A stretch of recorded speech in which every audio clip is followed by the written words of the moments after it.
Sherif, with the coronavirus crisis, how have you had to alter your funding strategies to cope?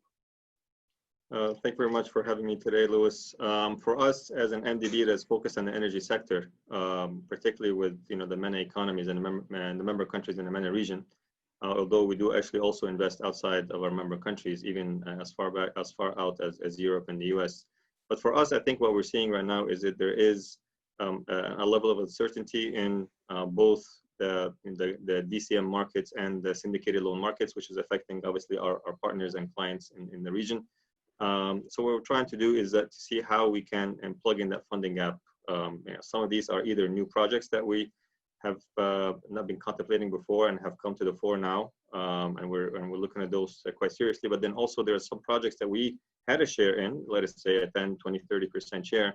But for one reason or another, there is a larger funding gap. It could be because one of the commercial banks is having either liquidity constraints or thinking about their own capital. And we're contemplating in terms of fitting that in terms of the projects and the project financing side.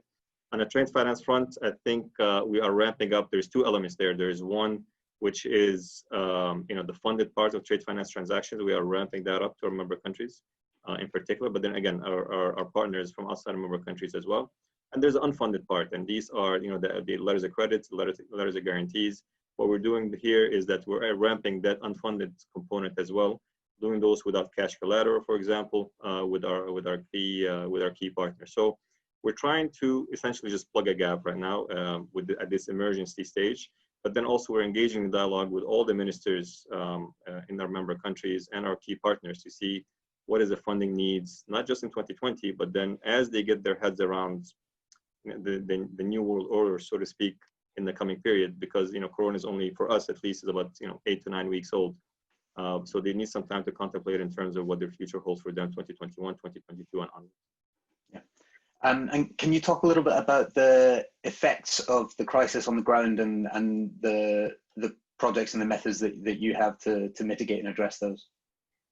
So for us, I think, it's the one key factor that we want to make sure that doesn't happen is that for a lot of our member countries and a lot of our key partners, projects in the energy space, and there has been an energy transition in the past and taken more intensity recently as we try to tackle the climate change and at the same time do so in a manner that it's systematic effects that positively affects as many people as possible.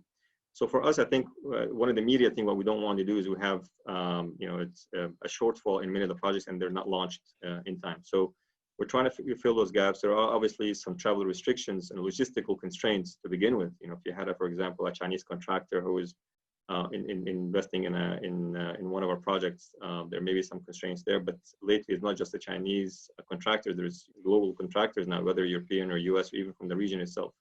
So we're trying to be patient as a lender and financier in that standpoint.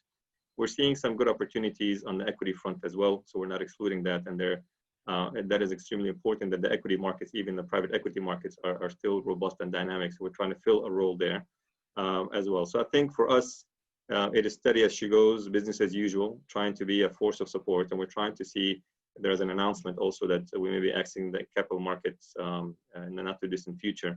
So see also in terms of raising capital from the markets for our own ALM purposes, and then also to be standing ready for our partners to be there for them.